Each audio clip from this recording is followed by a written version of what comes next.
नमस्कार. 9:30च्या बातमीपत्रात मी मंजिरी मराठे आपलं स्वागत करते. सुरुवातीला एक नजर ठळक बातम्यांवर. गिरणी कामगारांच्या घरांची किंमत 15 दिवसात निश्चित करून उपलब्ध 6000 घरांची सोडत लवकरच काढली जाणार. सिंधुदुर्ग आंदोलन प्रकरणी जिल्हा पोलीस प्रमुखांना सक्तीच्या रजेवर पाठवण्याची मुख्यमंत्र्यांची विधानसभेत घोषणा. राज्यातल्या डान्स बार विरोधी कायद्यासाठीचं विधेयक चालू अधिवेशनातच मंजूर करण्यासाठी सर्वांनी सहकार्य करण्याचं मुख्यमंत्र्यांचं आवाहन. राज्यातल्या 1346 ग्रामपंचायती आणि 6 नवनिर्वाचित नगरपंचायतींच्या निवडणुका जाहीर. 17 एप्रिल रोजी मतदान. कोट्यवधींचं कर्ज थकवलेल्या विजय मल्ल्यांना सक्त वसुली संचालनालयाकडून 18 मार्चला हजर राहण्याचे आदेश.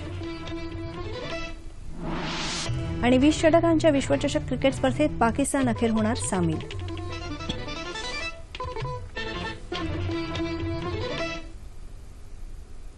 आता सविस्तर वृत्त.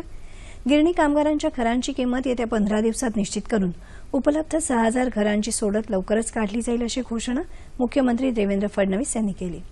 अधिवेशन काळातच मंत्रालय आणि विधिमंडळ वार्ताहर संघानं आयोजित केलेल्या कार्यक्रमात ते बोलत होते. राज्यातल्या दुष्काळी परिस्थितीमुळे अर्थसंकल्पावर प्रचंड ताण आला आहे. मात्र तरीही भांडवली गुंतवणूक करून शेतकऱ्याला सक्षम करण्याचा प्रयत्न शासनाकडून सुरू असल्याची ग्वाही फडणवीस यांनी दिली. केवळ कर्जमाफी देऊन शेतकऱ्याला कर्जमुक्त करता येणार नाही याचा पुनरुच्चार त्यांनी केला. मुंबईतल्या वांद्रे शासकीय वसाहत, आरे दुग्धशाळा यासारख्या जमिनी न विकता त्यातून शासनाला उत्पन्न कसं मिळेल यादृष्टीनं धोरण आखण्यात येत असल्याचं मुख्यमंत्री म्हणाले.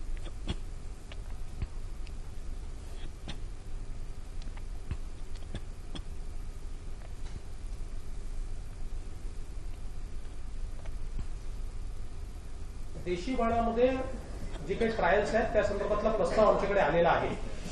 त्या संदर्भात मी एक काकोडकरांच्या अध्यक्षतेखाली कमिटी तयार केली होती. त्या कमिटीने पॉझिटिव्ह निर्णय दिला आहे. त्या कमिटीने सांगितलं आहे की रिस्ट्रिक्टेड फील्ड ट्रायल्स या करू दिल्या पाहिजेत. त्यातनं आपल्याला नवीन बियाणं मिळेल, स्वस्त मिळेल आणि शेतकऱ्याचा फायदा होईल कापसाच्या बाबतीत. त्याचा विचार आमचा चालला आहे. डान्स बारला परवानगी देण्यासाठीच्या 21 अटींची पूर्तता करूनच ती दिली जाईल. मात्र अशी पूर्तता करणारा अद्याप एकही जण पुढे आलेला नाही असं मुख्यमंत्र्यांनी सांगितलं. 31 डिसेंबर 2015 पर्यंतची नागरी वस्तीतली अनधिकृत बांधकामं योग्य निर्बंध घालून नियमित करण्यात येत आहेत.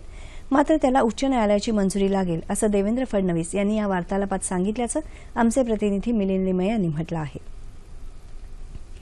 सिंधुदुर्ग इथं झालेल्या डंपर चालक मालक आंदोलन प्रकरणी जिल्हा पोलीस प्रमुखांना सक्तीच्या रजेवर पाठवण्याची घोषणा मुख्यमंत्री देवेंद्र फडणवीस यांनी विधानसभेत केली. या प्रकरणी चौकशीसाठी नेमलेल्या विभागीय आयुक्तांचा अहवाल सोमवारी अपेक्षित आहे. त्यानंतर पुढील निर्णय घेतला जाईल असंही मुख्यमंत्र्यांनी यावेळी स्पष्ट केलं.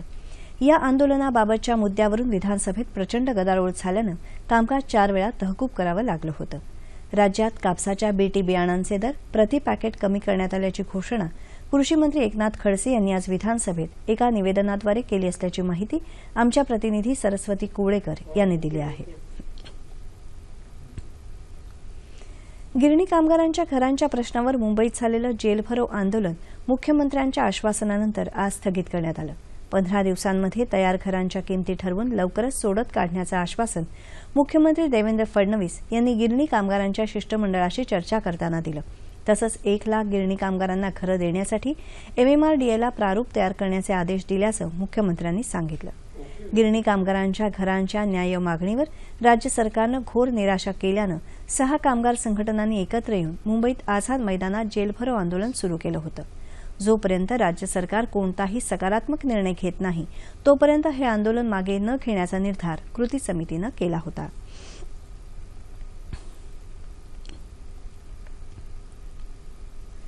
भविष्यात वाढत जाणारी पाण्याची गरज लक्षात घेता समुद्राचं पाणी वापरण्यासंदर्भात प्रकल्प अहवाल लवकरच तयार करण्यात येईल अशी माहिती मुख्यमंत्री देवेंद्र फडणवीस यांनी विधान परिषदेत आज प्रश्नोत्तराच्या तासात दिली. राज्यातल्या डान्स बार विरोधी कायद्यासाठीचं विधेयक चालू अधिवेशनातच मंजूर करण्यासाठी सहकार्य करावं असं आवाहन मुख्यमंत्र्यांनी विधान परिषदेत केल्याचं आमच्या प्रतिनिधी सोनल चव्हाण यांनी कळवलं आहे. सिंधुदुर्ग जिल्ह्यात डंपर आंदोलनाच्या दरम्यान लोकप्रतिनिधींना झालेल्या मारहाणीचा मुद्दा आज विधान परिषदेत विरोधकांनी उपस्थित केला. कोणालाही पाठीशी न घालता दोषींवर कारवाई करण्यात येईल अशी ग्वाही मुख्यमंत्र्यांनी यावर बोलताना दिली.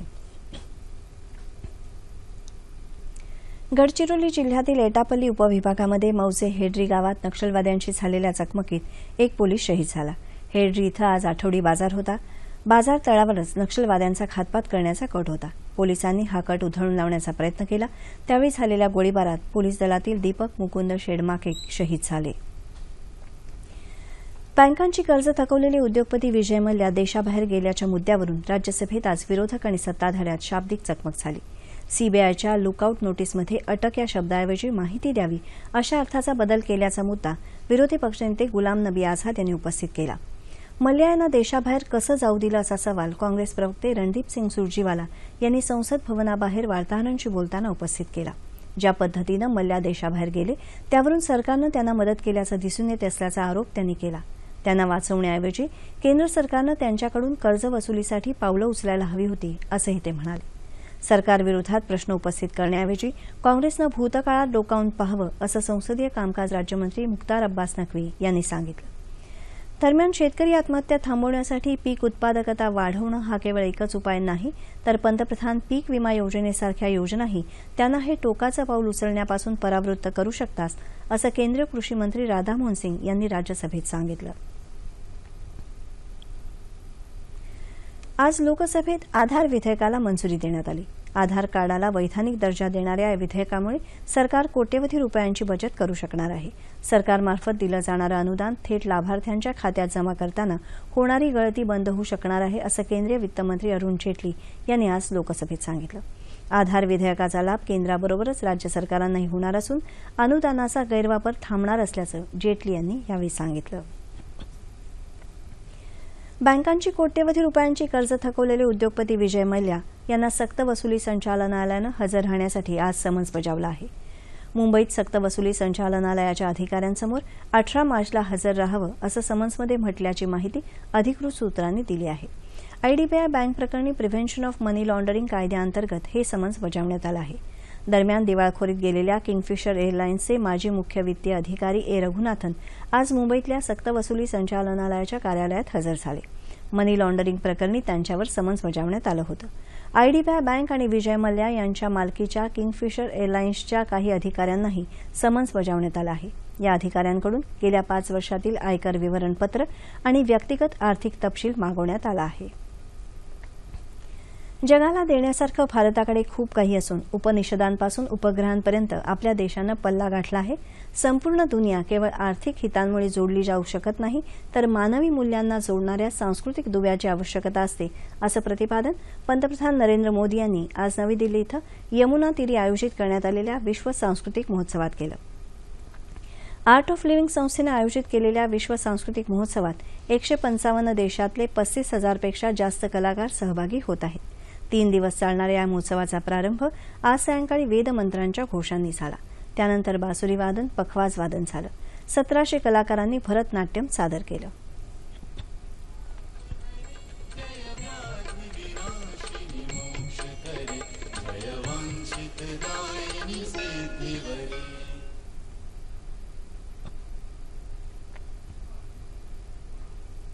देशातील दुष्काळी स्थिती लक्षात घेऊन आत्महत्याग्रस्त शेतकऱ्यांना भरीव आर्थिक मदत आर्ट ऑफ लिव्हिंगतर्फे देण्यात येईल. तसंच जलसंवर्धनाची कामं करण्यात येतील असं संस्थेचे प्रणेते श्री श्री रविशंकर यांनी सांगितलं. यावेळी जैविक शेती करणाऱ्या शेतकऱ्यांचा सत्कार पंतप्रधानांच्या हस्ते करण्यात आला. आर्ट ऑफ लिव्हिंग संस्थेनं एवढ्या मोठ्या प्रमाणावर आयोजित केलेल्या या कला महाकुंभाचं कौतुक पंतप्रधान नरेंद्र मोदी यांनी केलं. दरम्यान जागतिक सांस्कृतिक महोत्सवाच्या आधी अवघे काही तास राष्ट्रीय हरित लवादानं आर्ट ऑफ लिव्हिंगला 25 लाख रुपयांचा दंड भरण्याचे निर्देश दिले. तसंच दंडाची उर्वरित 4,75,00,000ची रक्कम भरण्यासाठी 3 आठवड्यांची मुदत दिली आहे. राज्यातील 1,346 ग्रामपंचायती आणि 6 नवनिर्मित नगरपंचायतींचा निवडणूक कार्यक्रम जाहीर झाला असून 17 एप्रिल रोजी मतदान होणार आहे अशी घोषणा राज्य निवडणूक आयुक्त जे.एस. सहारिया यांनी आज मुंबईत केली. या सर्व स्थानिक स्वराज्य संस्थांच्या क्षेत्रात आणि पोटनिवडणूक होणाऱ्या प्रभागात आज मध्यरात्रीपासून आचारसंहिता लागू होणार असून 18 एप्रिल रोजी मतमोजणी होणार असल्याचं सहारिया यांनी यावेळी सांगितलं. निवडणूक होणाऱ्या ग्रामपंचायतींमध्ये ठाण्यातील 124, पालघरमधील 315, रायगड 5, रत्नागिरी 1, सिंधुदुर्ग 1, नाशिक 254, नंदुरबार 232, अहमदनगर 44, जळगाव 23, धुळे 83, पुणे 44, सोलापूर 2, सातारा 2, उस्मानाबाद 4, बीड 5, जालना 6, नांदेड 71, अमरावती 5, यवतमाळ 65, अकोला 8, वाशिम 1, बुलडाणा 4, नागपूर 17, वर्धा 7, चंद्रपूर 2, भंडारा 16, गोंदिया 1 आणि गडचिरोलीतील 4 अशा एकूण 1346 ग्रामपंचायतीच्या निवडणुका होणार आहेत. शासकीय कर्मचाऱ्यांना 1982च्या नियमानुसार जुनी पेन्शन योजना पूर्ववत सुरू करावी या मागणीसाठी महाराष्ट्र राज्य जुनी पेन्शन हक्क संघटनेतर्फे आज अमरावतीच्या जिल्हाधिकारी कार्यालयावर मोर्चा काढण्यात आला. ऑक्टोबर 2005 नंतर शासकीय आणि निमशासकीय सेवेत रुजू झालेल्या अधिकारी, कर्मचारी आणि शिक्षकांना राज्य शासनानं नवीन अंशदायी सेवानिवृत्ती योजना लागू केली. मात्र गेल्या 10 वर्षातील भविष्य निर्वाह निधीच्या रकमेचा हिशेब देण्यात आला नसल्यामुळे कर्मचाऱ्यात या योजनेबाबत संभ्रम निर्माण झाला आहे. त्यामुळे या रकमेचा हिशेब देण्याची मागणीही यावेळी करण्यात आली. यावेळी अपर जिल्हाधिकारी खुशालसिंह परदेशी यांना मोर्चेकऱ्यांच्या वतीनं मागण्यांचं निवेदन देण्यात आलं. संपूर्ण स्वदेशी दिशादर्शक यंत्रणा उभारण्याच्या दृष्टीनं भारतानं आणखी एक पाऊल पुढे टाकलं आहे.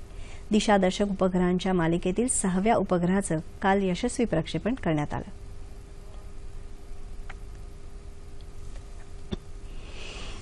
भारताच्या दिशादर्शक उपग्रहाचं काल आंध्र प्रदेशातल्या श्रीहरिकोटा अंतराळ केंद्रातून PSLV-C-32 या उपग्रह प्रक्षेपण यानाद्वारे यशस्वी प्रक्षेपण करण्यात आलं. अच्छा दृश्य, प्रमोचन यान बिल्कुल अपने गंतव्य की ओर आकाश में आगे बढ़ता हुआ और जोरदार गर्जना के साथ एक लकीर, एक इबारत लिखता हुआ 6वां उपग्रह इस नौहन उपग्रह प्रमोचन यान बिल्कुल अपने गंतव्य. या उपग्रहामुळे स्वदेशी GPS प्रणालीची अचूकता वाढणार आहे. या उपग्रहाचं वजन 1425 किलोग्राम आहे.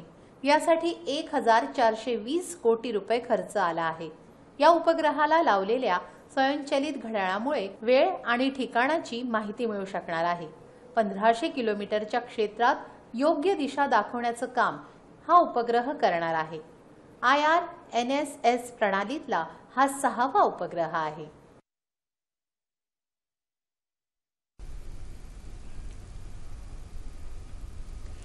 दिशादर्शक उपग्रहाविषयी अधिक माहिती देण्यासाठी खगोलशास्त्रज्ञ डॉक्टर अनिकेत सुळे आज आपल्या स्टुडिओत आले आहेत. नमस्कार. 9:30च्या बातमीपत्रात आपलं मनपूर्वक स्वागत. 6व्या दिशादर्शक उपग्रहाचं यशस्वी प्रक्षेपण काल झालं. या उपग्रहाचा देशाला नेमका काय फायदा होणार आहे? आपण आजकाल बघतो आपल्या प्रत्येकाच्या फोनमध्ये GPS काहीतरी एक उपकरण असतं. GPS मुळे आपण नकाशे बघता येतात. तसंच आपल्या बऱ्याच जणांनी गाडीमध्ये GPS साठी उपकरण असतं. तर आता हे GPS कसं काम करतं? GPS साठी अमेरिकेचे दिशादर्शक यंत्रणेचे उपग्रह अवकाशात आहेत. असे 34 उपग्रह अमेरिकेचे अवकाशात सोडलेले आहेत आणि त्या उपग्रहांच्या सिग्नल्सवर ही GPS यंत्रणा काम करत असते. मात्र अमेरिकेचे उपग्रह म्हटल्यावर आपलं सैन्य घ्या किंवा आपली सिव्हिलियन उपकरणं घ्या, ही अमेरिकेवर अवलंबून आहेत. तर जर का भारताने स्वतःही दिशादर्शक यंत्रणा प्रक्षेपित केली तर आपल्या सैन्याला त्याचा फायदा होईल. आपल्याला हव्या त्या रेझोल्युशनचे, अमेरिकेपेक्षाही चांगल्या रेझोल्युशनचे नकाशे आणि त्याच्यावर आपली स्थाननिश्चिती आपल्याला करता येऊ शकेल. हा मुळात उद्देश IRNSS उपग्रह मालिकेसाठी आहे. हा उपग्रह नेमका कसा काम करतो? GPS यंत्रणा जी असते, GPS यंत्रणेमध्ये प्रत्येक उपग्रहामध्ये एक घड्याळ दिलेलं असतं. हे घड्याळ म्हणजे साधं आपल्या हातावरचं घड्याळ नाही, ते अत्यंत अचूक असं घड्याळ असतं. आणि त्या प्रत्येक घड्याळाचे ही सगळे उपग्रहातली घड्याळं ही एकमेकांशी सिंक्रोनाइज केलेली असतात. जे प्रत्येक उपग्रह त्या घड्याळातली वेळ ही सतत ट्रान्समिट करत असतो आणि आपल्या फोनमधली संदेशग्रहण यंत्रणा ती वेळ जी उपग्रहाकडून आपल्याला कळवली जाते ती ग्रहण करते. आता एका वेळी आकाशामध्ये एकाहून जास्ती उपग्रह असतात, तर त्यामुळे अमक्या उपग्रहाकडून मला ही वेळ कळवण्यात आली आहे, अमक्या उपग्रहाकडून ही वेळ कळवण्यात आली आहे आणि माझ्या मोबाईल नेटवर्कमधली वेळ ही, ह्याच्या सगळ्याचा वापर करून प्रत्येक उपग्रहाचं आपल्या फोनपासूनचं अंतर फोनमधला छोटा संगणक कॅल्क्युलेट करतो आणि मग फोनमध्ये हे ठरवलं जातं की ह्या उपग्रहापासून माझं अंतर एवढं आहे, ह्या उपग्रहापासून माझं अंतर एवढं आहे, म्हणजे माझं आत्ता पृथ्वीच्या पृष्ठभागावर स्थान नक्की इथे आहे. तर ह्या पद्धतीने दिशादर्शक उपग्रहाचं काम होतं. या उपग्रहांची कक्षा कशी असते? जीपीएस यंत्रणा मी आता म्हटली अमेरिकेची, पण जीपीएस यंत्रणेतील उपग्रह हे पृथ्वीभोवती भूस्थिर कक्षेमध्ये आहेत. भूस्थिर कक्षा ही पृथ्वीच्या पृष्ठभागापासून 36,000 किलोमीटर उंचीवर असते आणि हे एका ज्या ठिकाणी पृथ्वीच्या वरती असतात तिकडेच ते आपल्याला स्थिर दिसतात. पण आपले उपग्रह IRNSS उपग्रह जे आहेत ते PSLV प्रक्षेपकाच्या सहाय्याने सोडलेले आहेत. PSLV polar satellite launch vehicle ची क्षमता एवढी नाही की आपण एखाद्या उपग्रहाला भूस्थिर कक्षामध्ये सोडू शकतो. त्यामुळे IRNSS उपग्रहांची कक्षा ही लंबवर्तुळाकार कक्षा आहे आणि त्यामुळे काय होतं की कधी कधी उपग्रह पृथ्वीच्या खूप जवळ असतात, अगदी 500-600 किलोमीटर पृथ्वीपासून दूर, तर कधी कधी हे कित्येक हजार किलोमीटर दूरपर्यंत असतात. अशा लंबवर्तुळाकार कक्षेमध्ये आणि तेही आपल्या विषुववृत्ताला पॅरलची कक्षा न घेता थोडी तिरकी कक्षा असते, अशा तिरका कक्षेत ते पृथ्वीभोवती फिरत असतात. या मालिकेत आता 7 उपग्रह आहेत, पण दिशादर्शक यंत्रणा काम करण्यासाठी कमीत कमी किती उपग्रहांची गरज असते?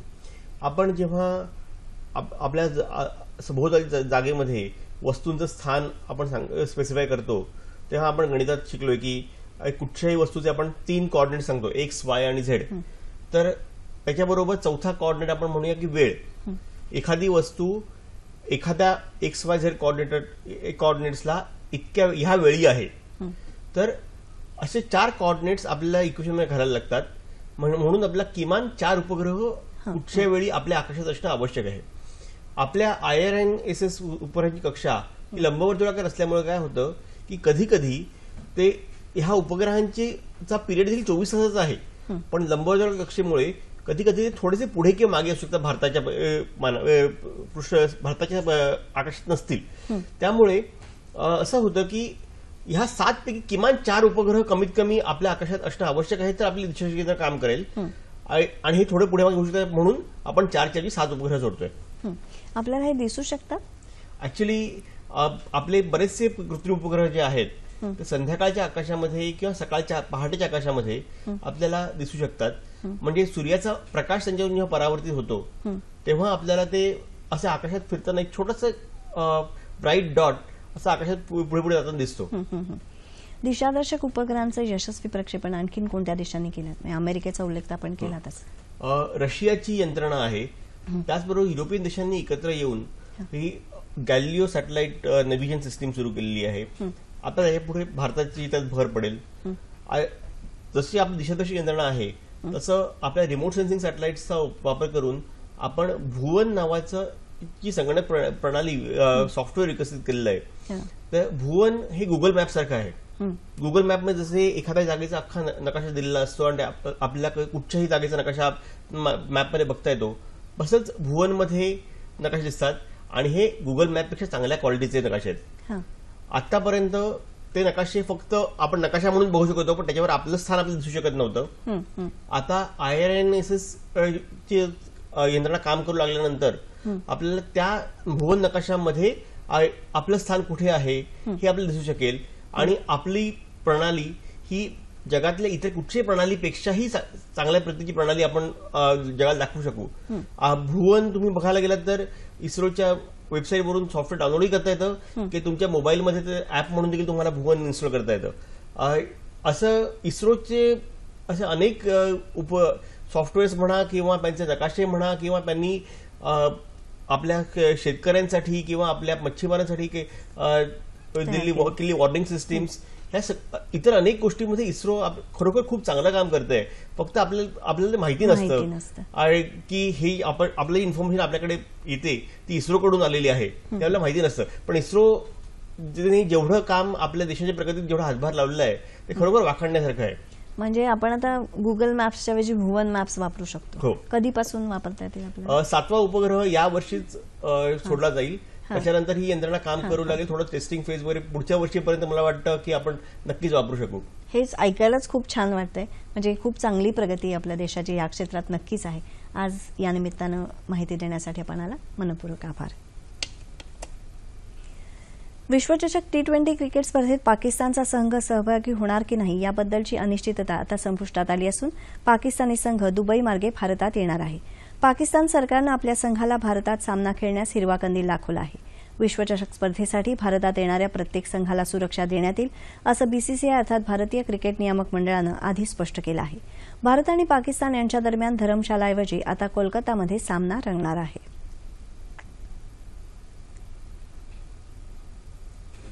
ऑल इंग्लंड बॅडमिंटन अजिंक्यपद स्पर्धेत भारताची सायना नेहवाल आज उपांत्य फेरीत पोहोचली. तिचा सामना चीनची खेळाडू तैजू रिंग हिच्याशी झाला. दरम्यान पुरुष एकेरी सामन्यात भारताच्या ब्री प्रणीतला डेन्मार्कच्या हॅन्स क्रिस्टियन यानं पराभवाचा धक्का दिला. तसंच किदांबी श्रीकांत याचंही आव्हान संपुष्टात आलं. जपानचा बॅडमिंटनपटू केंटो मोमोटो यानं श्रीकांतचा पराभव केला.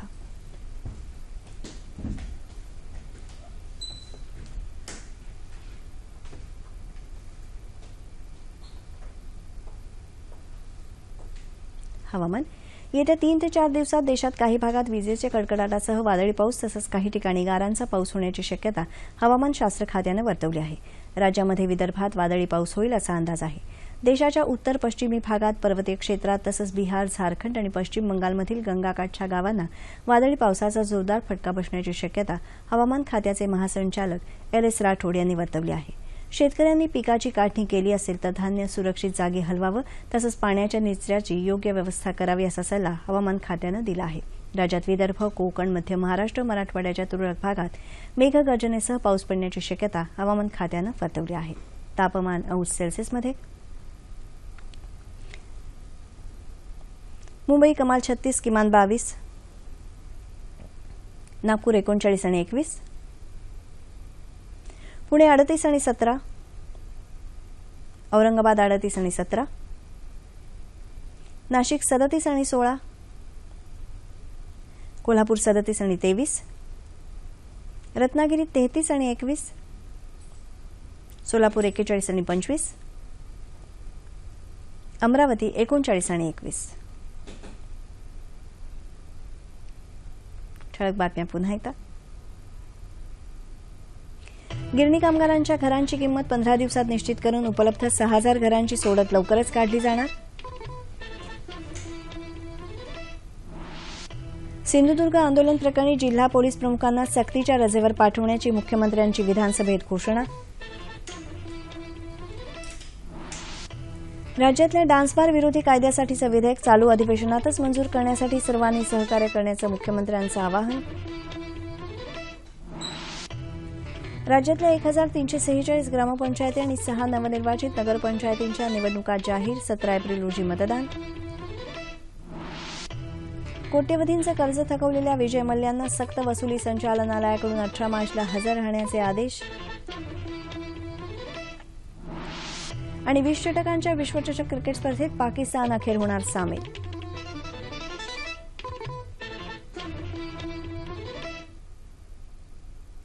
याबरोबरच हे बातमीपत्र संपलं. पुन्हा भेटूया उद्या सकाळी 8:30 वाजता आपल्या सह्याद्री वाहिनीवर. नमस्कार.